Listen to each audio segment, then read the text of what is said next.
네, 오늘장의 이슈들 확실하게 점검해 드리도록 하겠습니다. 오늘장 랭킹 5 시간이고요. 오늘은 MTNW 김도영 어드바이저와 이 시간 함께 꾸려보려고 합니다. 어서 오십시오.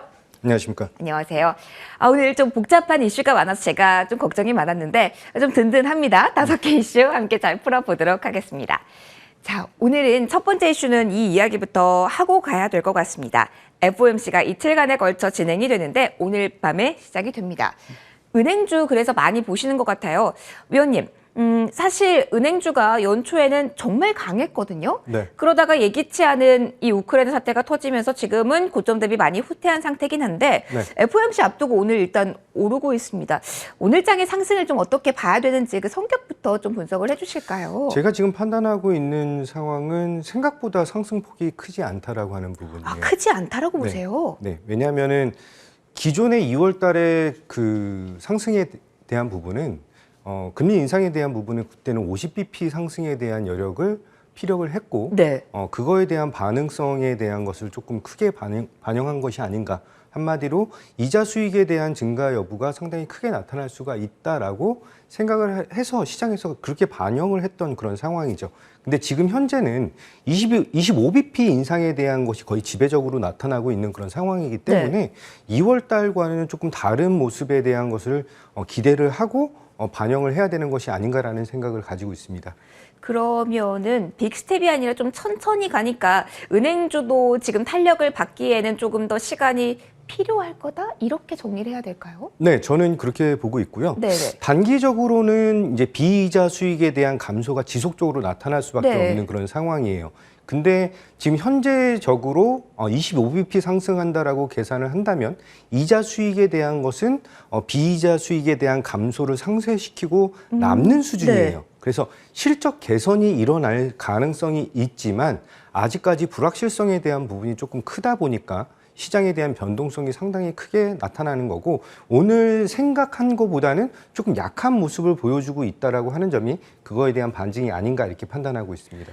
그러면 정말 단순하게 계산을 해서 FOMC에서 이제 금리 인상 본격화하고 계속 금리 정상화 속도를 낼 거다. 그러니까 은행주 가겠지? 오늘 잡자. 이런 생각을 하면 안 되는 거겠네요, 위원님. 네, 지금 제 판단은 그렇고요. 네네. 전체적으로 봤을 때는 비이자 수익에 대한 것은 상반기 정도를 생각한다면은 올해 전체를 생각한다면 순이익의 5% 정도 증가를 할 것으로 예상하고 네. 있어요. 이자 수익에 대한 네네. 개선이. 근데 이제 비이자 수익에 대한 감소가 상당히 큰 폭으로 떨어지고 있는 그런 상황이기 때문에 섣불리 그냥 단순하게 이자 수익에 대한 것만 생각하면 안 되고요. 여기에 이제 환차손에 대한 부분도 발생을 하고 있다라고 하는 리스크가 하나 더 있습니다. 네. 환율에 대한 고민도 또 여기서도 해야 되는 거군요. 네, 위원님. 그렇습니다. 네. 그러면 외부적으로는 변동성이 좀 크고 리스크 요인이 많다라는 게 우리가 생각할 첫 번째. 그리고 내부적으로는 좀 호재로 기대해 볼 만한 게 규제 완화. 사실 부동산이 좀 풀리면서 네. 탄력을 받지 않을까. 네. 그리고 지금 뭐 마이너스 통장도 좀 조정을 한다라는 이야기가 있어서 네. 이것도 실적으로 이어지지 않을까라는 기대감 가지고 계신 분들 많거든요. 네네. 냉철하게 어떻게 보시나요? 우선은 부동산 시장에 대한 규제 완화에 대한 얘기가 나오면 또 건설주로도 연결이 되고 또 이제 대출에 대한 부분들이 얘기가 나오기 때문에 그거에 대한 기대감을 좀 크게 보일 가능성이 있어요. 근데 아직 정권이 교체가 돼 있는 상황이 아니고 5월 달에 집권이 진행이 되잖아요. 그렇죠. 너무 선제적으로 반응을 하는 것이 아닌가라는 생각을 가지고 있습니다. 금융주, 특히 증권이 아닌 은행주 같은 경우는 조금 느리게 움직여요. 그런 경향이 있군요. 네, 그래서 조금 느리게 반응을 해도 된다라는 생각을 좀 가지고 있고요. 예를 들어서 카카오뱅크라든지 K뱅크라든지 이제 온라인 뱅크 같은 경우는 굉장히 빠른 접목을 좀 보여주고 있는 그런 상황인데 기존에 있던 시중은행들에 대한 흐름은 한 템포 조금 늦게 판단을 하셔도 늦게 결정을 하셔도 그렇게 늦지 않은 상황이거든요. 그러니까 네. 굳이 지금 상황에서 아직 그 확정적인 부분이 나오지 않은 상황이기 때문에 섣불리 지금 금융주에 대한 것을 너무 호실적에 대한 것으로 기대해서 접근하는 거는 저는 조금 반대를 하고요. 약간 보수적인 관점으로 대응을 하는 거를 권유드리도록 하겠습니다. 근데 기대감일 때 들어가야 될 섹터도 있고 네. 말씀하신 것처럼 은행주는 조금 늦게 들어가 된다고 말씀해 주셨는데 네. 대략적인 시기를 저희한테 말씀해 주신다면 5월 이후가 될까요?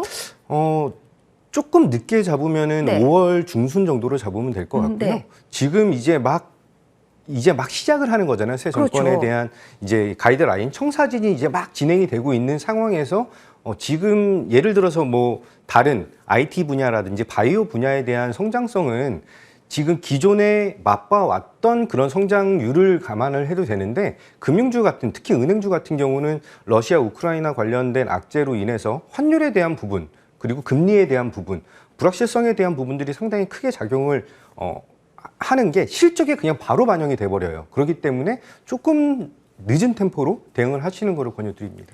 좀 오늘 은행주 그래도 지수 대비 선전하고 FOMC 있어서 어떡할까 고민하시는 분들 많으셨을 것 같은데 오늘 딱 정확하게 이야기를 해주셔서 많은 도움 받으셨을 것 같습니다.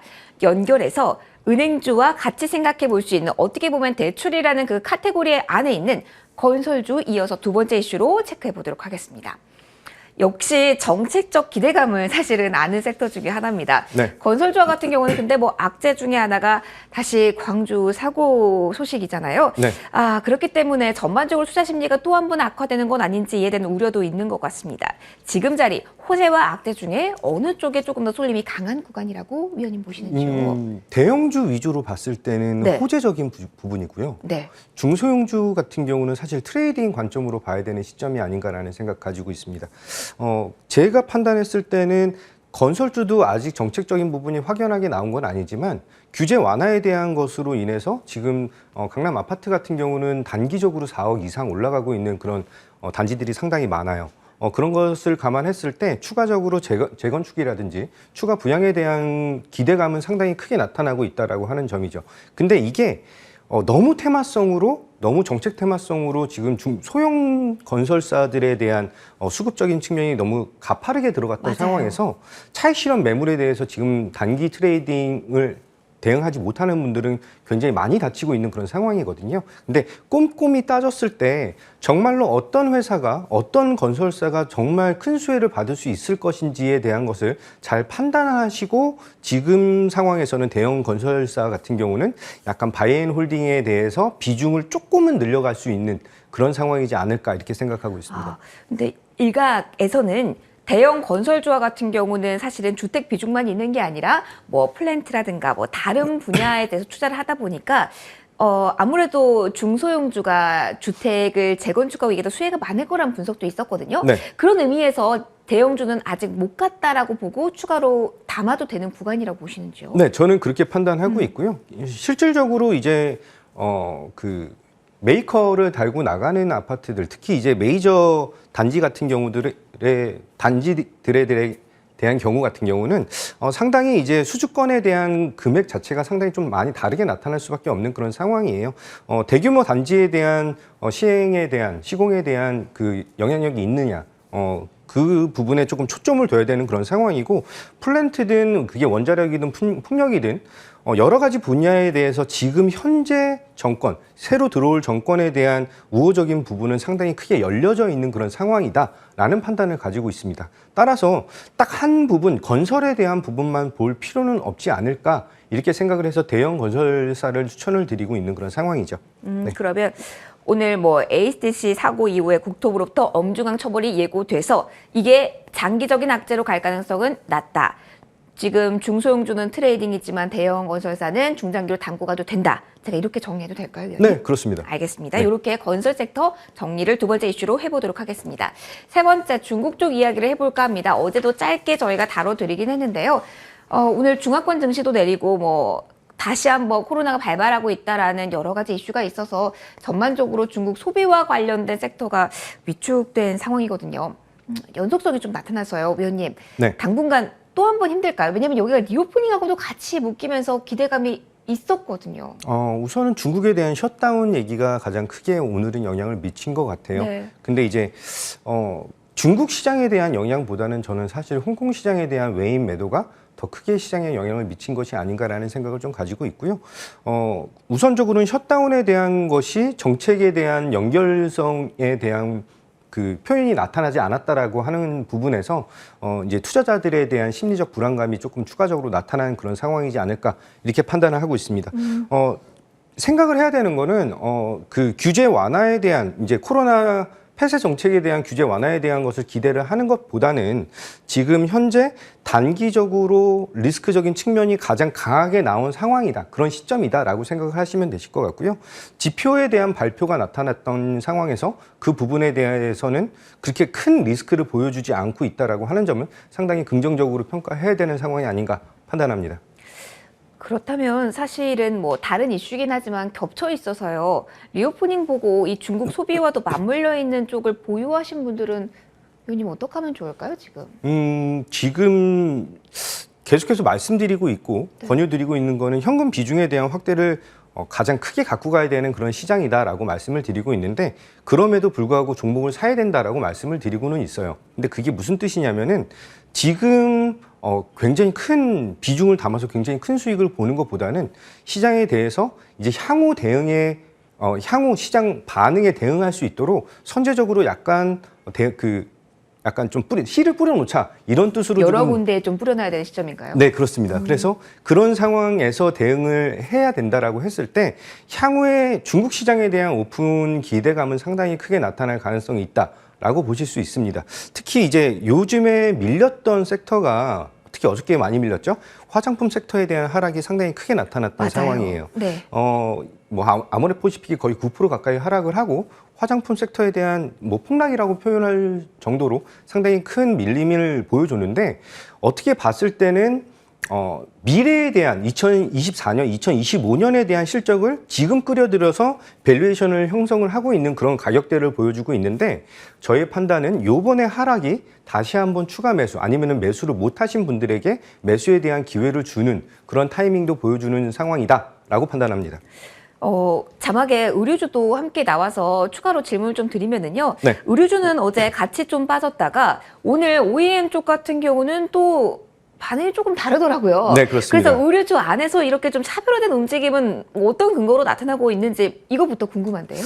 가장 중요한 부분은 네. 환율 부분이죠. 환율이요. 네. 환율에 대한 고공행진이 지속되고 있고 지금 1240원이 넘어가고 있는 그런 시점에서 지금 약간 깨졌나요? 1240원 정도 되고 있는데 네, 오늘 하락세긴 한데 제가 보기에는 1241원대에서 지금 움직이고 있네요. 네네. 다시 오름세 나타나고 환율에 있습니다. 대한 부분으로 수혜를 굉장히 크게 받을 수 있는 그런 상황이에요. 한마디로 환율에 대한 인상과 요즘에 ASP 한마디로 단가 인상에 대한 부분이 나타나고 있는데 한세시럽 같은 경우는 6.5불에서 7불로 올리고 있는 그런 상황이거든요. 그러니까 단가 인상과 환율 환차익 같은 부분이 같이 맞물리면서 실적에 대한 부분이 개선이 될 수 있는 그런 상황이고 미국 시장 같은 경우는 사상 거의 처음으로 의류 재고에 대한 부분이 최저점을 찍고 있는 그런 상황이다. 한마디로 소비는 늘어나고 있는데 재고에 대한 부분이 상당히 부족하다라고 하는 그런 부분도 피력을 하고 있다라고 하는 점이죠. 그렇기 때문에 FNF처럼 중국 관련해서 급락이 나오는 종목이 있는가 반면에 영업무역이라든지 한세시럽처럼 좋은 흐름을 보여주는 그런 종목도 있다라고 하는 점을 조금 판단하셔야 될 것 같습니다. 그러면 의류주를 지금 제 매수 구간이라고 판단을 한다면 위원님 상세하게 보고 어디 향 매출이 많은지 예를 들어 미국 향이 많은지 중국 향이 많은지 이걸 좀 먼저 보는 게 지금은 중요할까요? 네, 저는 그렇게 판단하고요. 네. 섣불리 이제 아직 오픈에 대한 얘기를 아직 하지 않고 있는 중국 시장에 대한 영향력을 많이 갖고 있는 기업보다는 저는 이제 미국 향 매출을 많이 가지고 있는 그런 기업들에 대한 초점을 좀 맞춰야 된다는 생각 가지고 있습니다. 공통적으로 화장품, 의류 모두 지금은 재매수 가능 구간. 네. 이렇게 정리를 해드리도록 하겠습니다. 다음 이슈로 넘어가 보도록 하겠습니다. 자, 오늘 M&A 결정이 난 곳, 그리고 M&A로 조금 들썩이는 쪽 골고루 좀 보려고 하는데요. 자, 일단 디오에 대한 이야기부터 해보도록 할게요. 네. 자, 오늘 관련해서 상한가로 지켜간 쪽도 있고, 하지만 디오는 좀 안 움직이더라고요. 네, 그렇습니다. 이렇게 좀 차별화된 현상을 좀 오늘 M&A 관련해서 어떻게 보시는지 먼저 궁금합니다. 이제 휴젤의 창업자죠. 휴젤의 창업자가 이제 보톡스 신화라고 불리우는 그런 분이십니다. 그래서 이제 홍성범 위원장이 이제 디오에 대한 인수를 얘기를 하고 있는 그런 상황인데 어떻게 봤을 때는 같은 의료기기 섹터로서 분류를 해서 진행을 하는 것도 네. 굉장히 좋은 상황이다라고 생각을 가지고 있고요. 지금 덴탈 시장에 대한 성장성은 어떻게 봤을 때는 약간 중국 시장에 대한 비중이 조금 크기 때문에 좀 움직임이 좀 더딘 상황이다라고 보실 수는 있을 것 네. 같아요. 근데 이제 그 전에 말씀드렸던 며칠 전에 이제 실적 발표를 하면서 깜짝 실적 발표를 하면서 상당히 급등을 나타내고 있는 덴티움 같은 경우를 봤을 때는 4분기 실적 그리고 이제 향후 2022년에 대한 실적 개선을 기대할 수 있다라고 하는 점이죠. 지금 현재에 대한 중국 시장에 대한 불안감으로 인해서 같이 조금 약간 침체되어 있는 그런 상황이지만 지금 새로운 그 약간 사업 다각화에 대한 부분을 피력할 수 있는 그런 타이밍이다라는 생각을 가지면 되실 것 같고요. 오스템 임플란트에 대한 부재가 지금 나타나고 있는 그런 상황에서 이제 약간 다른 차 선택에 네. 대한 기회를 좀 보여주는 것이 아닌가 판단하고 있습니다.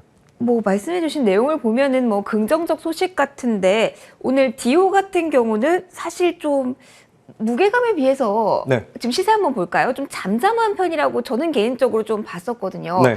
그렇다면 임플란트 쪽에서도 디웨가 지금 모멘텀을 가지게 된 구간이 아닐지 지금 음봉 전환 1%대 하락세입니다. 네. 이건 어떻게 봐야 되나요? 시장의 평가를? 우선은 디오의 4분기 실적 자체가 그렇게 좋은 상황은 아니에요. 그래서 2021년 실적에 대한 것을 감안했을 때는 실적이 뭐 서프라이즈다라는 게 아니라 거의 현상 유지밖에 못했다라고 보시면 되실 것 같아요. 근데 이제 향후 지금 디오라든지 레이라든지 덴티움이라든지 덴티움을 제외한 디오라 레이는 이제 중국향의 매출이 좀 많이 들어가 있는 그런 회사이기 때문에 그 회사들에 대한 향후 매출은 하반기에 집중되어 있다라고 판단하시면 되실 것 같습니다.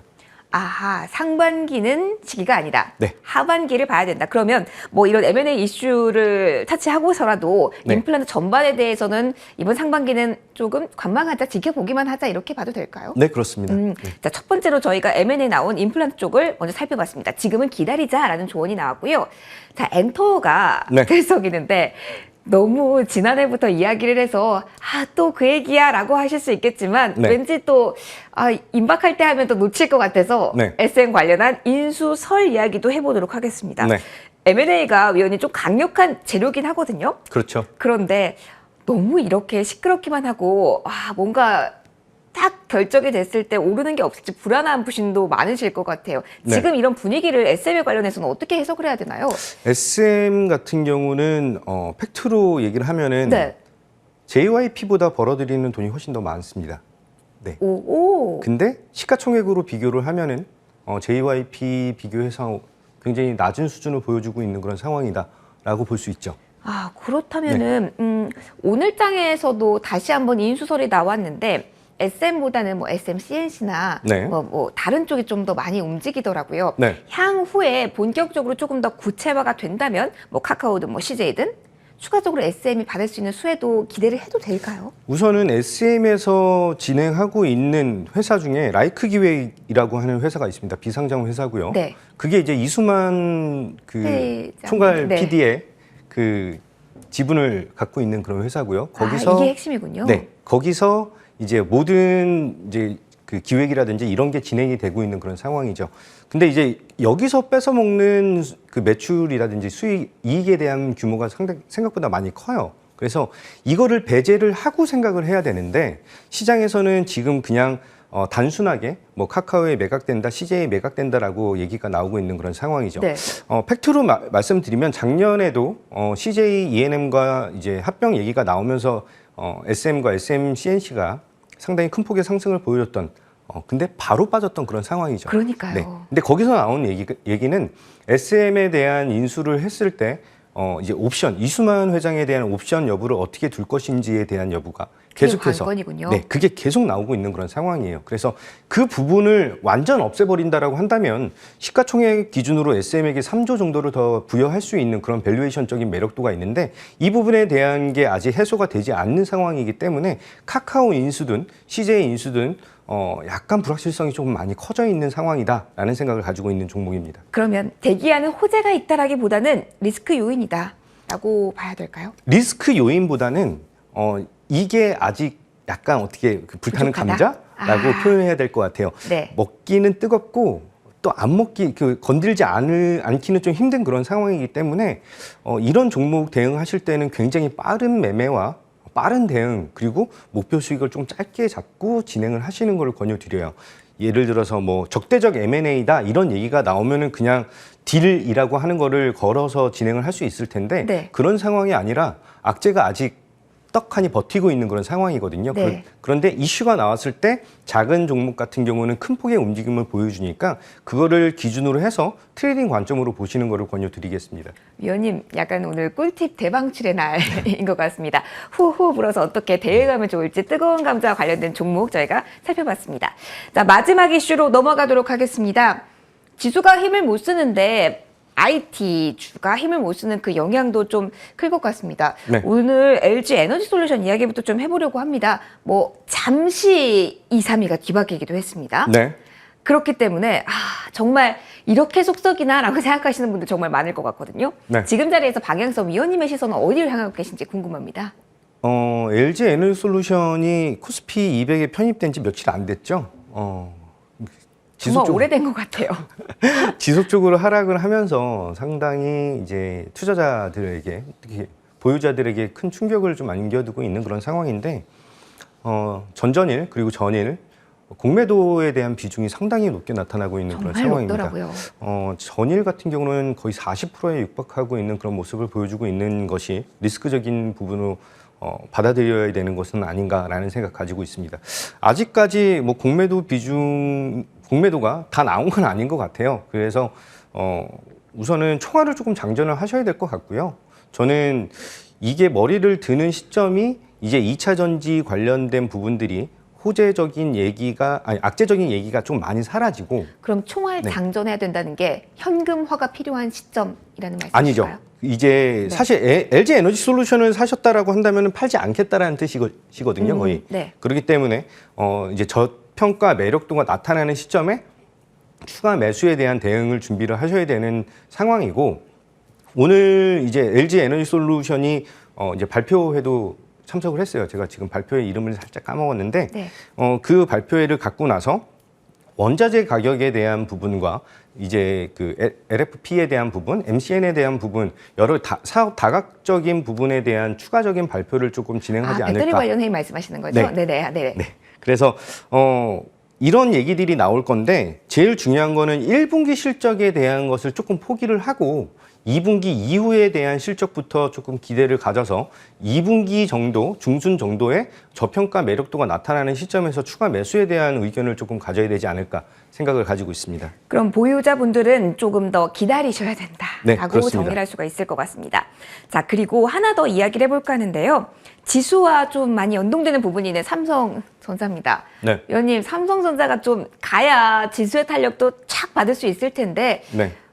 내부적인 악재가 좀 많습니다. 7만 원을 좀 지지가 아니라 이제 저항으로 받고 있는 듯한 모습인데 네. 단기간에 모멘텀 좀 있을까요? 삼성전자는 이제 뭐 나와서 말씀하시는 분들이 뭐 7만 전자, 8만 전자 그리고 삼성전자에 대해서 뭐 최고의 회사죠라고 얘기를 하는데 단적으로 얘기를 해서 이제 러시아 우크라이나 관련된 악재는 한 몸에 받을 수밖에 없는 그런 종목이죠. 지수에서 가장 큰 부분을 차지를 하기 때문에 외인과 기관의 양매도를 그냥 바로 맞을 수밖에 없는 그런 종목이기도 하고요. 네. 요번에 갤럭시의 S22에 대한 악재도 네. 굉장히 시끄러웠어요. 네. 그 악재도 근데 거의 다 이제 반영이 돼 있는 그런 상황이지 않을까라는 생각 가지고 있습니다. 중요한 점은 네. 메모리 부분에 대한 쇼티지가 계속적으로 나타나고 있다라고 하는 게 삼성전자에 대한 성장 가능성을 추가적으로 보여주는 그런 펀더멘털이 아닌가라는 생각 가지고 있습니다. 국내 반도체 시장이 사실 삼성전자가 메모리 업계에서는 글로벌 1위인데 이 부분을 피력하지 못하는 가장 큰 부분은 후공정 부분에 대해서 국내 업체들에 대한 뒷받침이 조금 부족한 상황 이런 부분 때문에 조금 더 세게 치고 나가지 못하고 있는 점이 아닌가라는 생각 가지고 있어요. 2분기 정도 들어가면은 메모리 반도체에 대한 업황 개선이 진행이 될 것이고 그리고 추가적으로 가격 인상에 대한 부분, 파운드리 시장에 대한 부분과 메모리 쇼티지에 대한 부분은 계속해서 나타날 수밖에 없는 그런 상황에서 업황 개선에 대한 사이클이 다시 한번 나타날 가능성이 굉장히 크다라는 생각 가지고 있습니다. 그래서 저는 지금 현재는 시장에 대한 반영이 대부분 돼 있는 그런 상황이다라는 걸 감안했을 때 저평가 매력도가 조금씩 보이고 있는 그런 시점이다라는 판단 가지고 있습니다. 단기적으로 뭐 내일 주총이나 이런 이벤트를 바라보기보다는 사이클이 다시 돌아올 그 시기를 네. 기다려야 된다라고 정리를 해드릴게요. 저희가 오늘 5가지 이슈 봤습니다. 이제 원픽 들어볼 시간인데요. 위원님 오늘 여러 가지 정말 이야기를 했습니다. 네. 이 중에서 가장 주목해 볼 만한 종목 뭐가 있을까요? 저는 이제 소비주 관련해서 네네. 중국향 소비가 아닌 미국향 소비에 대한 거를 조금 생각을 해봤습니다. 역시 소비는 키워드를 가지고 가되 네. 미국 향을 보자라는 말씀인데 어떤 네. 종목일까요? 봄이기도 하고요. 네. 이제 봄 되면은 쇼핑해야죠. 쇼핑을 해야죠. 네. 그러면 이제 여성분들이 명품 소비도 상당히 많이 늘어났는데 이제 중저가 브랜드에 대한 핸드백 소비가 굉장히 크게 늘어나고 있다라는 많으면 관점이죠. 많을수록 좋으니까요. 그렇죠. 네. 그래서 JS 코퍼레이션이라는 종목을 갖고 왔습니다. 자, 그러면 미국 내 핸드백의 수요도 기대하시는 것 같은데 가격적인 전략 중심으로 좀 들어보도록 할게요. 어떻게 좀 저희가 전략 가져가 볼까요? 지금 현재 24,000원 언저리 정도가 될 거예요. 24,500원 정도 수준이 될 네. 건데 24,000원 미만에서 매수를 하게 된다라고 한다면 매력도는 굉장히 커질 수 있는 그런 상황이고요. 손절 가격은 우선은 21,000원 정도? 21,500원 정도를 잡으면 될 네. 것 같고 목표 가격은 27,500원을 잡았는데 동사 같은 경우는 이제 코치라고 하는 부분과 마이클 코어스라고 하는 핸드백을 미국에 납품을 하는 그런 회사예요. 근데 이제 동회사가 환적인 이익도 받을 수 있는 그런 구조이고 아하, 네. 추가적으로 미국의 그 핸드백 그 지수를 봤을 때는 1분기가 좋지 않아요, 원래. 1분기가 안 좋은 업종이 왜 이렇게 네. 많아요, 회원님? 그렇죠. 근데 이제 동사 JS 코퍼레이션의 올해 1분기는 작년 4분기보다 한 15% 정도 늘어나는 규모로 보여주고 있는 그런 상황입니다. 한마디로 실적 개선이 환차익과 추가적으로 이제 그 물동량 확보에 대한 부분이 진행이 되고 있는 그런 상황이기 때문에 실적 개선은 종목이라고 봐야 되는 그런 상황이죠. 종목이 좀 무거워요. 네. 종목이 좀 무거워서 한 방 한 방 치는 그런 종목은 아니고요. 조금 한 달, 보름에서 한 달 정도 갖고 가야 되는 그런 종목이지 않을까 싶은데 목표 가격은 한 27,500원이지만 그 전에 흐름에 따라서 트레이딩 관점으로 보시는 것도 나쁘진 않지 않을까 판단합니다. 네, 어떻게 대응해야 되는지 상세한 전략까지 제시를 해주셨습니다. 지금까지 MTNW 김도형 어드바이저와 이 시간 함께 꾸려봤습니다. 너무 소중한 말씀 고맙습니다. 네, 감사합니다.